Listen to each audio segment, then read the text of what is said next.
Welcome to Recalculating Small Business. Like its award-winning book, Recalculating is dedicated to small business in America. Your hosts are Don Mazzella and Dan Perkins. Don Mazzella is the editor-in-chief of the Small Business Digest. Dan Perkins is a registered investment advisor with 43 years' experience in managing money. Dan Perkins here, your co-host, along with Don Mazzella of Recalculating for Small Business. Our radio program is dedicated to you, helping the small business owners increase their profits. We draw our name from Recalculating, voted the best small business book of 2017 by the Independent Press. In this book, it features ways to grow your small business. Now, here's Don Mazzella. Our next guest I'm really looking forward to. It's Executive Vice President Mike Stahl of HealthMarkets. He's here to discuss something that's on everybody's mind, which is healthcare insurance and how we can possibly save on it either as a consumer or as a small business owner. Mike, welcome to the program. Hi, Don. Glad to be here. Well, we're here with Dan Perkins. Mike, tell us a little bit about what HealthMarkets is, a little bit about yourself, your website, and then we'll go a little further into the topic. Sure, that sounds great. So as you mentioned, I'm the Executive Vice President of HealthMarkets, and HealthMarkets is a leading insurance agency with over 3,000 agents nationwide who help individuals, families, seniors, and small business owners find the best health insurance protection at the best price. We have a portfolio of thousands of insurance plans offered from over 200 different insurance companies, many of the big brand names you know. And best of all, anybody that works with us, our service is completely free. And so for anybody that wants to find out more, they can visit us at healthmarkets.com, and we'd be happy to help them out. Okay. Everybody is so uncertain about the healthcare insurance today and coverage, etc. What are some of the things you're here to tell us about that can help, especially small business owners, reduce their costs while improving their coverage? Yeah, it's a really big deal, Don. I mean, as your question really alludes to, small business owners, and we work with many across the country, are really concerned about healthcare. Many just people are concerned about healthcare. It's a major topic in our society virtually every day. From a small business owner perspective, here's an interesting data point. Of businesses with 50 or less employees, which will define as small business owners for the purpose of this conversation, only about 40%, actually a little less, of those businesses offer a group health plan, while the other 60% access the individual market under the Affordable Care Act. And so there's a lot of very different things depending on which of those types of businesses you are. But one of the first points of recommendation that I would have, and there's interesting things that's happened this year that we'll go through, Don, later in the program, but one of the first things you need to do as a small business owner is make sure you're working with an insurance agent that can assess for you both group health plan options and whether the individual market is a better option for you economically or coverage-wise or other benefits or other elements of the benefits, right? So you don't want to work with a broker that just does group health insurance or a broker that just does individual insurance, because there is that split between small business owners using group insurance or the individual insurance market. You want to make sure you're assessing both to make sure you're making the right selection for you and your employees. So that's the number one recommendation I would give. Well, Dan, I'm going to turn it over to you because you know so much more about this area. Thank you, Don. I want to ask a question on behalf of our small business listeners. And I want to make sure I heard what you were saying correctly, so I don't want to misquote you, and I want to make sure that our listeners truly understand what this might be a significant opportunity. And I want to be as polite as possible, so I don't want to sound like I'm jumping all over you, because it's not my intent. you said some important things about don't do this and don't do that, and which I thought were very important.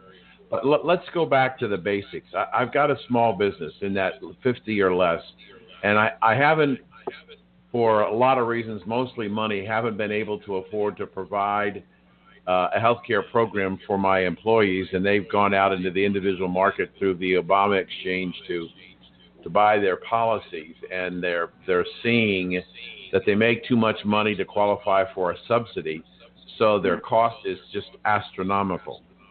In dealing with you, am I going to have, and this is only because I don't know, I'm making a comparison just to try and help me and our audience understand. I get, as I'm sure many of our listeners get, a bazillion phone calls from people who are saying, have you ever thought about refinancing your house? Well, if you have, but I'm not the person who's going to talk to you about it. I'm simply just arranging an appointment, and let me transfer you to one of our loan officers, and he'll take care of you. And it's a scam in a sense. I'm not saying you're a scam. I'm curious as to how much of the purchasing process can be conducted on your website. Yeah. So, Dan, there's a couple of things to unpack there, and I think it's a really valid and important question, and I appreciate you asking it. So HealthMarkets, as I mentioned, is an insurance agency. What you allude to probably are people in the mortgage space or other spaces that are what would be called lead vendors, right? People that collect contact information, call you a bazillion times, and annoy the heck out of you, to then only hand you off to someone who actually can do something, right? That's one of your key commentaries, and I can certainly sympathize with that. We're not a lead vendor. We're actually an insurance agency. So think about people are probably very familiar with like their auto insurance agent, right? A local, local man or female, right, and a little agency in their town that they can go to and get quotes from a whole host of different auto insurance companies, and that agent will help them figure out what's the best one for them, right? Auto, home, et cetera, right? We do the same thing for health insurance. So we represent over 200 different insurance companies, and that means we are authorized agents of theirs. We can quote, facilitate underwriting, and enroll anyone, individuals, seniors, and small businesses, right, and their employees in any of those plans directly. So you may be talking to us on the phone or meeting at one of our offices, but we would not be just annoying you in order to hand you off to somebody else. Okay? So you said something that you had not said before, that you have offices. So you have, in addition to an internet presence, you also have a physical presence in some cities around the country? Yeah, for us, Dan, we have actually a very big physical presence. So we people can learn more about us at healthmarkets.com for sure, right? And there you can get quotes. You can also find a local agent. We have 3,000 HealthMarkets agents. So they would have a HealthMarkets business card. They'd have HealthMarkets over their retail storefront if they have one. They are a HealthMarkets agent, not an independent agent. They're part of our organization. And we also have telesales agents. So if you prefer to just talk to someone over the phone, you can call our 800 number and somebody can help you, almost 24/7, in fact. So any way you want to work online, over the phone, or in person. Again, I'll mention we have 3,000 agents all across the country. We're there to help. And plenty of small business owners, really, to speak to them. Their situation, their insurance situation is often more complex. And so most often they're working with our local representatives, our local HealthMarkets agents who are coming out to their business. And they can certainly come to one of our offices too. But most often we're coming out to that business owner's business to understand that business more completely, to do a really thorough assessment and recommendation. So if I could, to sort of paraphrase, you can participate in health insurance with your organization any way you want to do it, on the phone, on the internet, or with an agent in person. Correct. And just as an extra little point of A point to note, we're an authorized, what are called web broker. WBE is a web broker entity. We're authorized partner essentially with healthcare.gov. And so that enables us to facilitate enrollments through healthcare.gov for all of those insurance company partners that we have. That's just another point of. Okay, so let's move on. I'll ask you this question first, then we'll get back to the individuals. Obviously, if you're involved in health insurance, you've got to be involved with what's going on in Washington on what to do about health care. Do you think that the Congress is going to give us health care reform, and if so, what is it going to look like? Boy, that is a $64,000 question. I think all of us in the industry, many of us just in the general society, would have predicted after last year's election, coming into January's inauguration, that with a Republican Congress and presidency, that some form of repeal and replace would have happened. It has not, as you guys and I'm sure your audience is well aware. The House had fits and starts, passed something. The Senate has not passed anything, and certainly neither has passed the same bill, which would then go to the president. It increasingly looks skeptical that they will be able to pass anything substantive, and people may have their own political opinions about whether that's good or bad. But it looks increasingly unlikely, at least at the moment, that they can, and they haven't for this year. So now that doesn't mean there's not been a lot of changes. There actually has been a lot of changes to the Affordable Care Act that largely the president has been able to do through executive order without legislative changes, and it probably is worthwhile for us to talk through some of those more larger impacts to small business owners. Well, as a person who represents the industry as a company that works in the healthcare area, let me ask you, why do you think the Congress did nothing? Well, why? I'm probably not the best political analyst, but I'll tell you that health insurance and health care, which are related but a little bit different, right? Sometimes we conflate the two. Are immensely complex. It's immensely complex, and really both political sides can get into this problem where sort of headlines, things that sound great on a stump speech or when talking in a soundbite on TV news, may sound great, but the complexity around the details about how to deliver that within the space that is health insurance and health care can be confounding. And so that's really the likely reason. And so we'll see. There certainly are also bipartisan efforts that have fits and starts to shore up the health insurance market, but it's still uncertain whether those would pass either. Don wants to ask you a question. Mike. Mike, I don't know if you're aware, but the Department of Labor yesterday put a temporary, well, it's much more than that, restraining order against the company, an insurance company called MEWA, which had 17.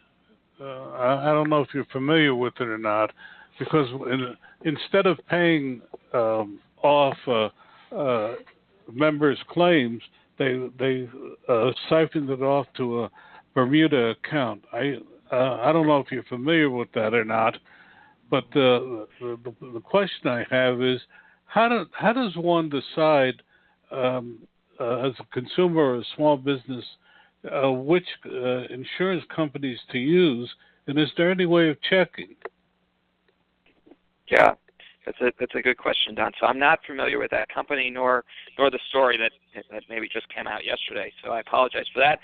I'm not familiar with them because they wouldn't be one of our carriers. If they were, I would know the name. So, first, it's important to, you work with a reputable insurance agent, so that's a start, right? And you can, Dan certainly asked me poignant and correct questions that any small business owner or individual or family should ask an insurance agent that they're working with to make sure that they're, real authorized representative and not just, say, a lead vendor or some other person. So you should really validate that. In addition, with that, you can look up Better Business Bureau ratings of your insurance agent. You can look up Better Business Bureau ratings of the insurance carrier. You can ask the agent to provide you with what is called the AM Best rating of the insurance company. That would be essentially a financial stability rating of that insurance company that sort of indicates that they have the financial wherewithal to pay their claims. And lastly, you can also look up any insurance company in your own state's through your own state's Department of Insurance, if you so choose, to see if they have maybe a significant amount of complaints or other issues, regulatory or consumer issues that they might have had. Fortunately, that particular example is probably very rare because the insurance industry is one of the more highly regulated industries, which is in this sense a good thing in terms of consumer protection. I agree with that. I had no. In fact, the Department of Labor said it was the first time it had resorted to this. I guess my question, my follow-up question to that has more to do. You indicated there were some bargains out there in terms of healthcare insurance. Did I mishear or misread the note? No. Yeah, no, not at all. Let's maybe, I've alluded to it a few times. Let's talk about a couple of things that have been changing in the market, particularly this year, that all in their own way, we'll really talk about three if it's okay, Don, all in their own way provide really interesting opportunities for small businesses out there. So let's start with the first one. One is that in last December, get this actually, guys, a bipartisan group in Congress passed what was called the 21st Century Cures Act. Now, part of that, it did a number of things, but part of that, a different act was folded into it called the Small Business Healthcare Relief Act. And it was passed bipartisanly through both houses of Congress, and President Obama at the time signed it. The elements of that law went into effect, though, this calendar year. Okay? Now, what the Small Business Healthcare Relief Act, which was melded into that 21st Century Cures Act, what it did was it allowed businesses with less than 50 employees to provide tax-free money up to $4,950 for individuals and up to $10,000 for employees with dependents. Tax-free money to their employees every year in a health reimbursement account, what's called a QSERA, a Qualified Small Employer Health Reimbursement Account. That money can be used by the employee to purchase their own health plan or allows them to reimburse various medical expenses. And so this is a big deal for the 60% of small businesses who want to provide benefits, a little bit what Dan was talking about in his example, want to provide benefits but maybe can't afford a group health plan.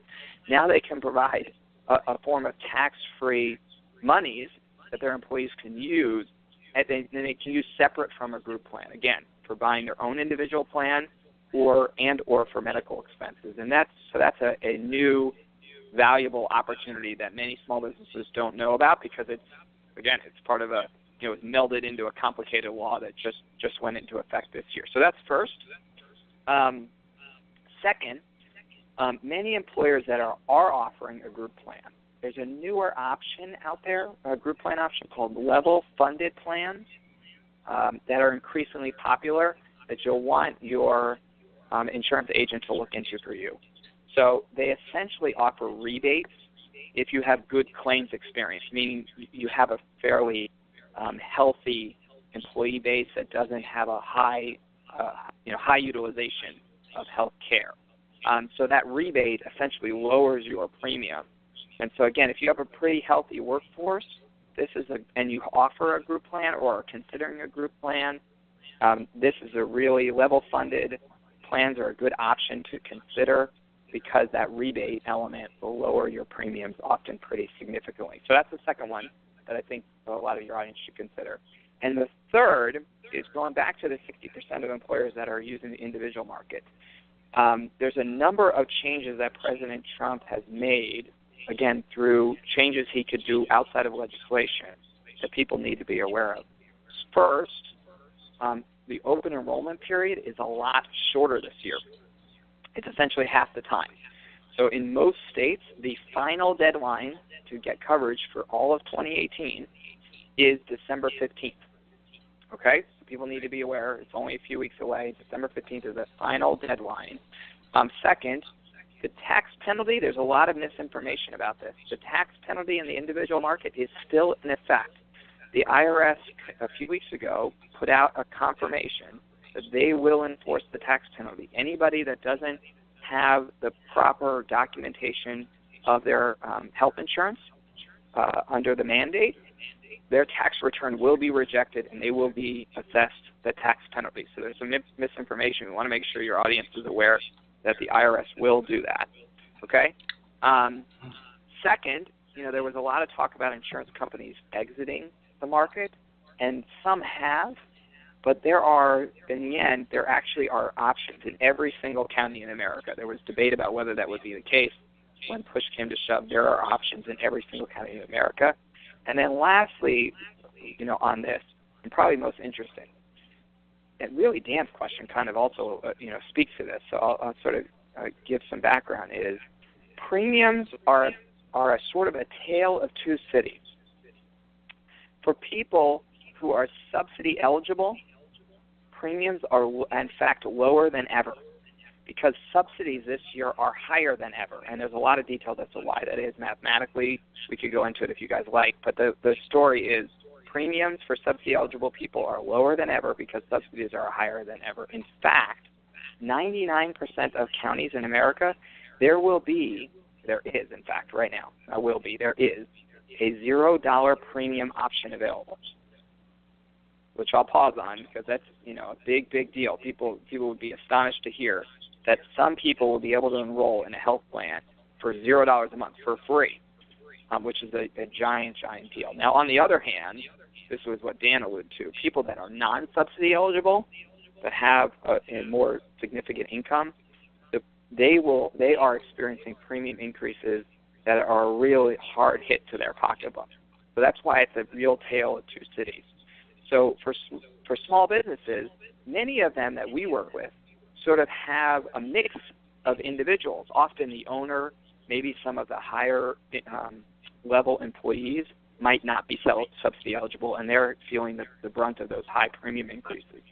Often many of the frontline employees, though, make more modest incomes, and they are subsidy eligible, and they have, they could have options as low as $0 a month. And so this sort of, again, speaks to wanting to work with a really sophisticated agent who can come into your small business and do an assessment for both you, the small business owner, and your employees in totality as to what the best structure and options are for all people involved, whether that's a group plan, with a level funded plan or other group plan structures, or it's a structure in the individual market that accommodates subsidy eligible, non-subsidy eligible, that potentially uses one of these qualified small employer health reimbursement accounts that offers tax-free money. All of these details are very complex, and again, because businesses have different employees with different income levels, it's important to have somebody that can do a really thorough assessment of everybody involved and all the options available. So those are some examples, Don, of where are some really interesting opportunities out there that most don't know about. Wow, that's a lot. Dan, you want to go after that one? Thank you. I want to go back to a fundamental question that I have. I write a lot of current events commentary, and I've raised this question many, many times. And I'm not being facetious when I raise it. I believe it's something that I think needs to be asked. And that is, where does it say in the Constitution that the federal government is supposed to provide health care? Well, Dan, that's a pretty, certainly a loaded question. It doesn't, right? Right, it doesn't. Certainly it doesn't. I think as a society, all of us, with a lot of things, the Constitution is fairly limited in what it speaks to in general. We all decide how we want our society to sort of be organized and how we support each other and also hold each other accountable. And so, everything from with respect to just health care, everything from, Medicaid for low-income folks, or the CHIP plan for children, or Medicare, which is, government structured too for seniors, or the Affordable Care Act and the individual market that's associated with it. These are sort of choices society has made over time. But there's certainly nothing in the Constitution that says we need to do it. That's for sure. But because society's done it, Mike, doesn't necessarily mean that society was correct. As somebody that I wasn't complaining. I'm reacting. Yeah, correct.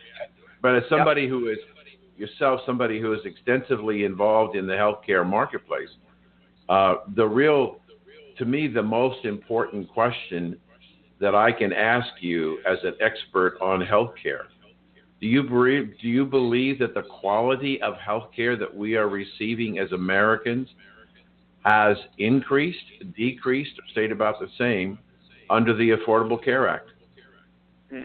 Well, that's a tough question. Look, certainly many, many more people are insured today than were 4 or 5 years ago. And having insurance, again, I mentioned earlier that sometimes we conflate health insurance with health care. So it isn't the same thing as each other. But it is true that having insurance is a conduit to care, because people are reticent to get care when they don't have insurance and otherwise can't afford it. And so more people are then accessing care than was before. The trade-off is the cost, right? And that's the hard trade-off. It's not just whether more people are getting care than were before. That mathematically is hard to argue with. The trade-off is whether, as a society, the cost is worth it. Here's one thing to think about, Dan, is that it's unfortunate, but when it comes to health insurance, the individual market before the Affordable Care Act was actually the only market that didn't have subsidization as a part of it. What's unfortunate, what's difficult, is that health care is so expensive that therefore health insurance has to be, and that people can't afford it if there isn't some form of subsidization. So let's talk about all the different segments. The low-income population, has Medicaid, even though it was there before the Affordable Care Act. It was expanded, but it was there before, and that was subsidized. The senior population has Medicare, which is subsidized. Also, disabled folks, many of them can get access to Medicare. People who work for an employer, the employer is subsidizing through their contribution, which is in turn also subsidized by the federal government in the form of a tax deductibility, essentially, that goes, that attaches to that. And before the Affordable Care Act, individuals, which we've been around for decades, so we were helping individuals and families and small business owners before the Affordable Care Act. They paid full freight with no subsidization. I'm not saying whether that was good or bad, but it's interesting to note that what's unfortunate is health care is so expensive that for basically every segment of the population, for a long time, there is some form of subsidization. Which gets me to this, is that there's always talk about the health insurance component. That's just the financing. That's just how we pay for it.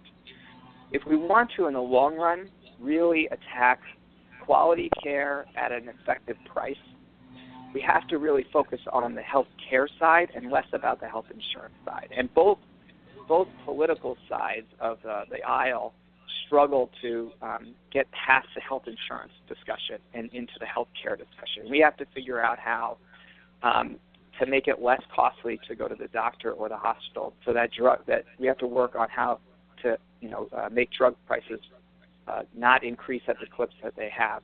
When the underlying care continues to increase in cost year over year and is so expensive, the insurance just naturally has to be, because insurance is just a financing component of the underlying care. And so that's the industry. That's also my own personal belief that we as a society need to, and both sides politically, need to focus a lot more on care, doctors, hospitals, drugs, and so forth, and a little less on the insurance side, because we're not going to get where we want to be if we don't do that.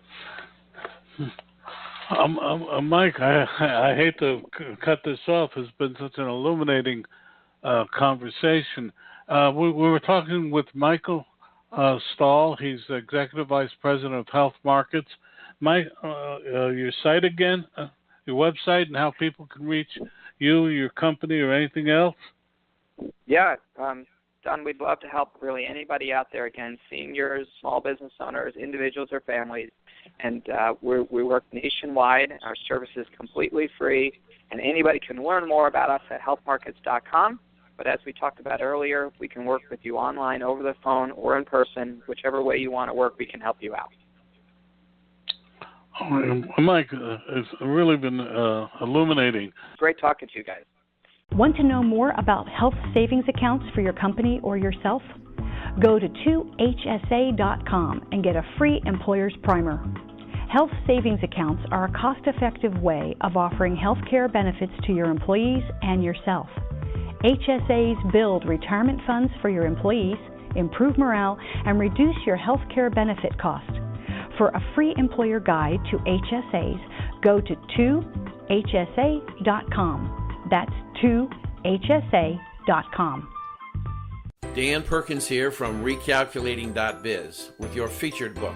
I want to tell you about a recent interview I had with Bob Bethel, a turnaround specialist with lots of success in small business. Bob's new book is Strengthen Your Business, Fail-Proof Strategies for Small Business. He tells us of his life successes and failures that have made him and his clients so successful. Over the years, Bob has brought 77 companies back from the brink and changed them into thriving, profitable businesses. His energy is amazing, and at 74, he proves that you can still have a great deal to give others if you just try. His suggestions are easy to understand and very helpful. One insight struck me was that most companies do not have a plan. The old Chinese proverb says, if you don't know where you're going, then any road will take you there, is true today. Bob Bethel's book, Strengthen Your Business, can be found at Amazon.com or can be ordered at your local bookstore. This has been Dan Perkins with your Recalculating.biz featured book.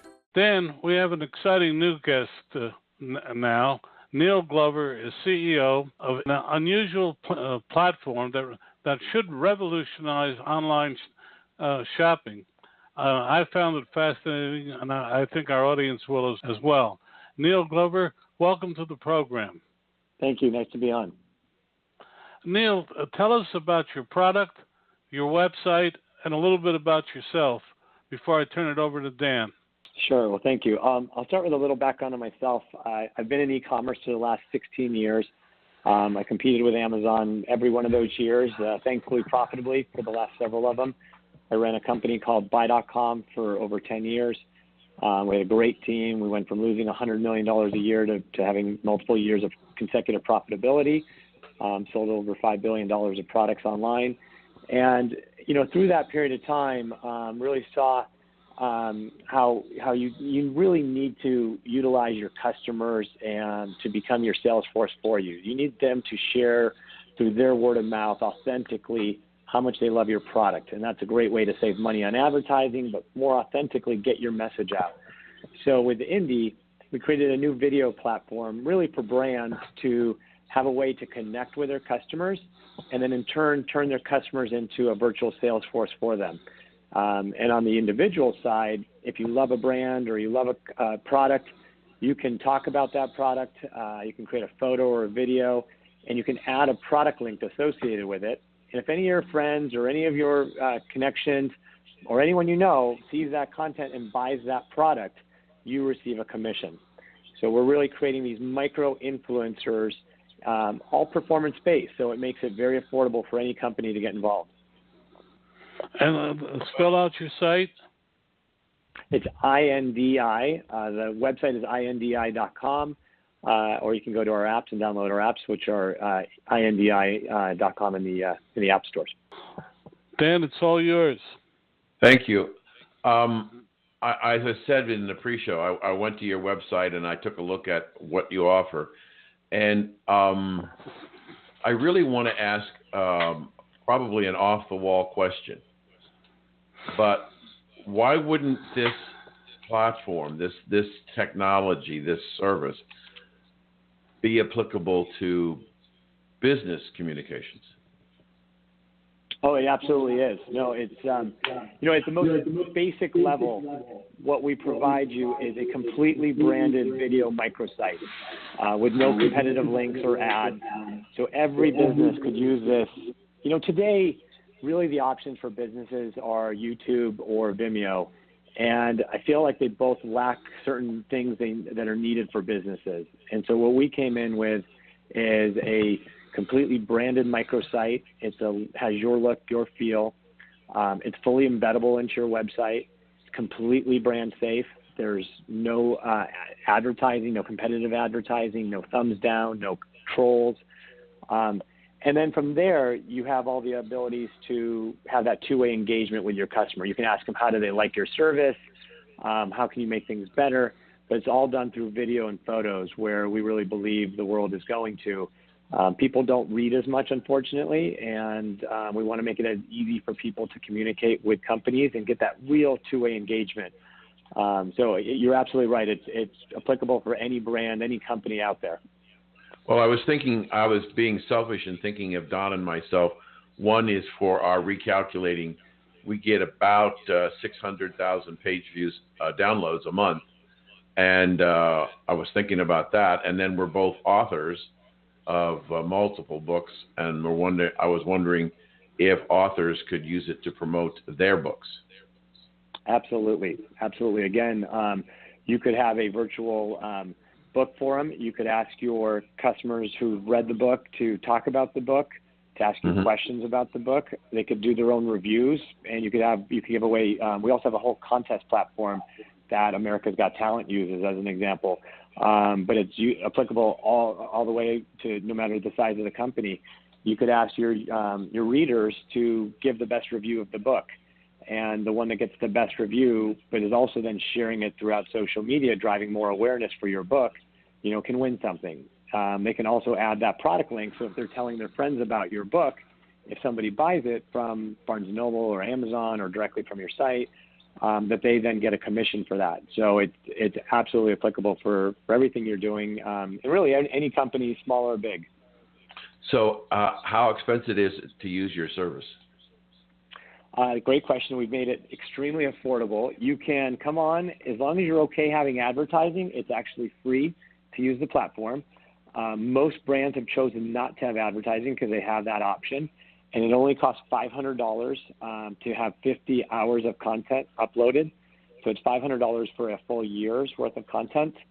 And then there's some optional things you can get on top of that. But it's a very low cost to really free offering. It just, I was just so taken at one of the most difficult things in starting up a small business. And I was with a friend yesterday at lunch who's struggled and already built a nice business in a short period of time, less than 9 months. His biggest challenge is salespeople, and it's not just his challenge. It's we did a show earlier this week where we're talking with a human resources expert, and they were talking about the shortage of qualified people. I have to tell you, I'm amazed at this, and if there's a way that it could become a sales force for small business through the internet. Could be a powerful tool. So off air, I would like to talk to you more about that, because I think there's something I understand the rationale for retail, but I think that there are other opportunities that I would like to explore offline. Let me move on and ask, if I look at you're a video-based marketing organization as it relates to the customer product. What do you use for your video platform, or do I have to give you mine? No, it's all of we have our own platform to utilize our platform, which is one of the great things about it as well, is you're getting users to upload content to you, which you now have the ability to reuse as well. They give you permissions to do that, so you're interacting and engaging with your users. But it's a full turnkey solution that has not only the player, but it also has a lot of data around what happens to those photos and videos. We want them to get shared extensively throughout social media to help drive your brand.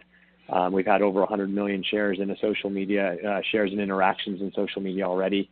And so, no matter the size, you really want that word of mouth advertising, to get your brand out there. And that's really what our platform helps drive. Yeah. One of the other things that I was thinking about, Don and I, in addition to being authors and having this show, we're also, both of us have foundations.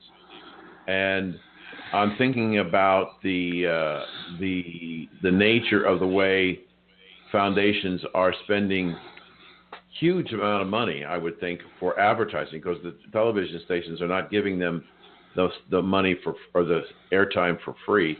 They may do some PSA, but I mean, just thinking about how having a donor tell people why he or she decided to give money to this foundation might be a very, very powerful tool. I mean, you could change the face of fundraising also. Have you thought about that? Yeah, no, absolutely. Great point. And very astute. We actually just completed one of our contest-based engagements with Starbucks, where the Starbucks Foundation was awarding $25,000 grants, and then a few other ones in some different areas. And we had hundreds and hundreds of charities coming on to talk about how great their charity was and what they were doing. And Starbucks really wanted to do this to see the good in humanity and showcase all the great charities and foundations out there. And the great aspect of the platform, again, it got the users to create content talking about their charity that they love and support. And then they shared that about that. So it drove more awareness on every one of the hundreds of charities that uploaded. And it drove a lot of viral interactions and connections and engagement, and drove a significant amount more awareness around all these different foundations. So to that point, you absolutely can. We have not done direct donations yet. We are rolling something out that will help. Ultimately, at the end of the day, we want to be that technology platform to really help brands of any size. And I mean, that can really be an individual that's a brand, or it can be a large entity like Starbucks, or Domino's, or the Denver Broncos, all different companies that work with us that can engage and talk to their customers at a more authentic level. One of the things I was fascinated about was your observation about retail sales. Don and I have done numerous interviews with people who have talked about, and I've written commentaries on how the retail space has changed. You walk into a big box store and you may or may not find anybody to give you service, yet customer service seems to be the hallmark of what's happening on the internet. But now, with what you're doing, you're creating a visual connection as opposed to just an audio or text relationship, which I would think would be scaring the retailers to death. Well, we actually want to work with all the retailers. So yes, I totally agree with you. Retailers, do need to innovate, and they need to think outside the box, literally and physically.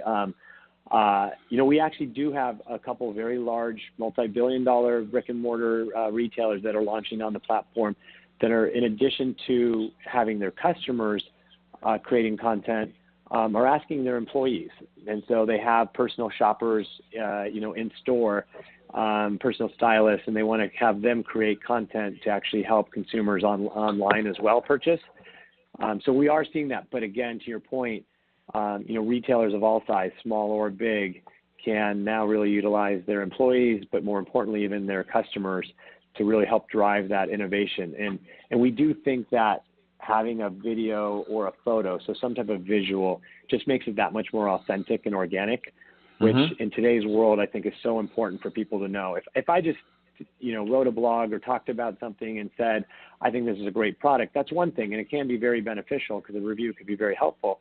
But if I actually have the product and I'm showing you how to use it, how it looks when I opened it, how it actually interacts with other things, or just me happy holding it in a picture, whether it's a dress or a shirt or whatever it may be, I think that brings that new level of engagement and authenticity that will really help your friends and followers understand how great that product is. And that's really where our tagline comes from, which is everyone is an influencer. We truly believe everyone can help drive and influence sales. Do you think it's possible that the big box stores, the brick and mortar, are doing this more as a defensive posture to try and retain their customers as opposed to an offensive structure? It's a great question.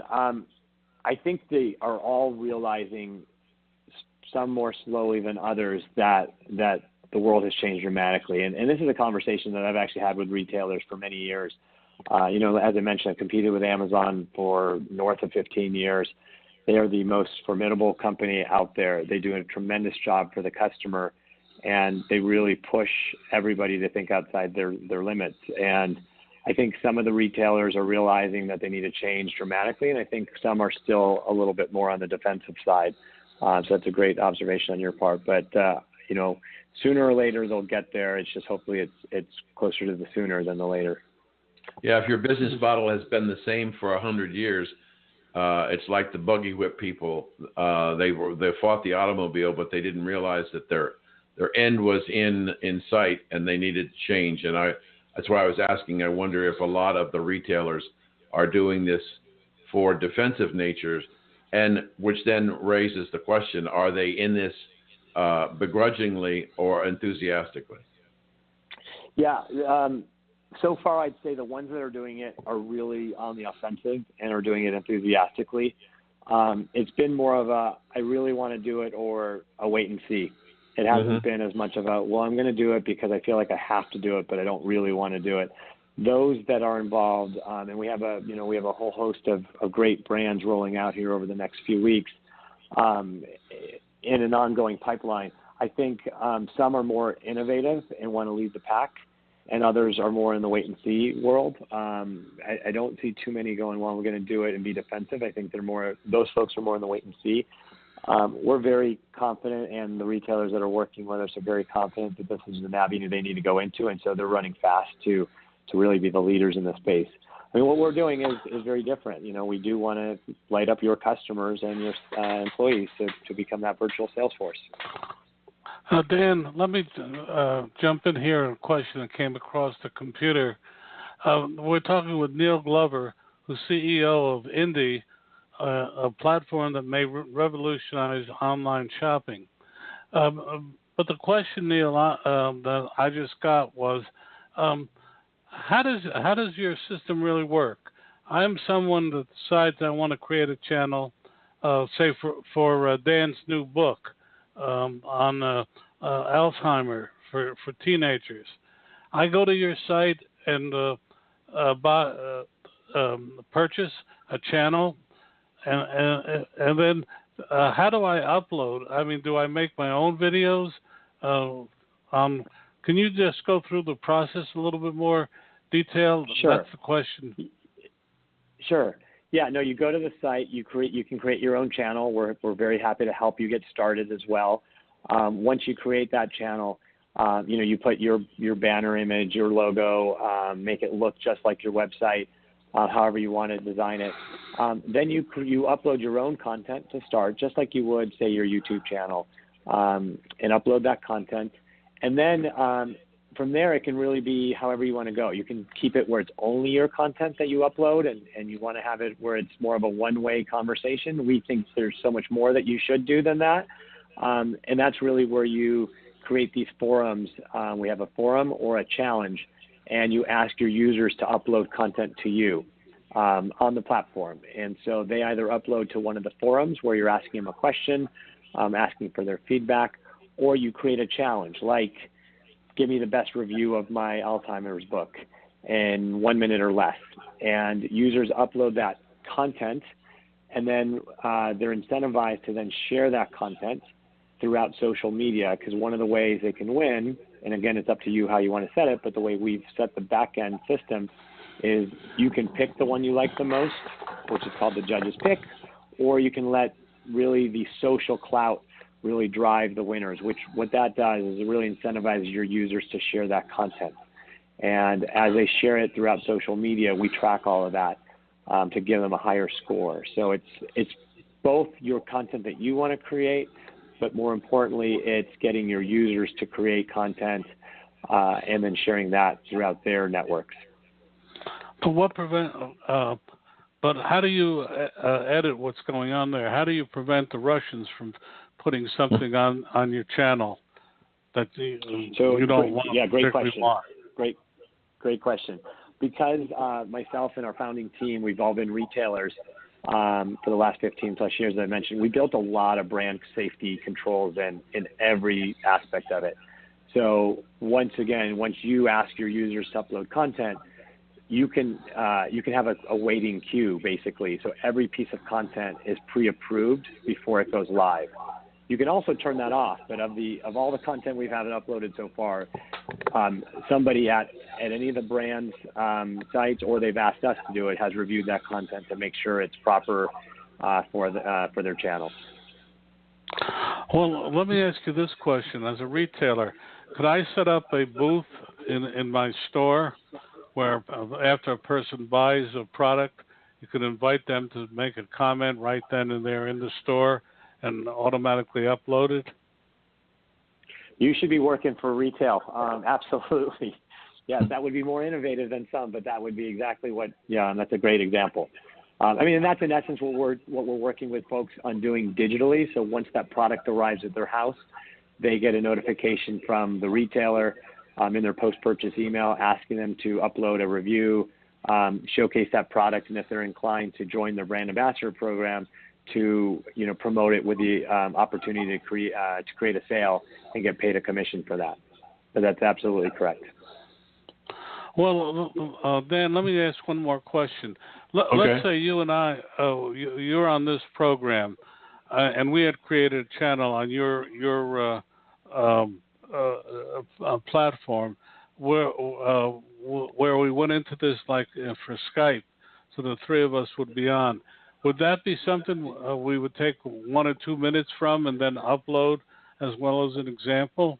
And what's the limit in terms of time?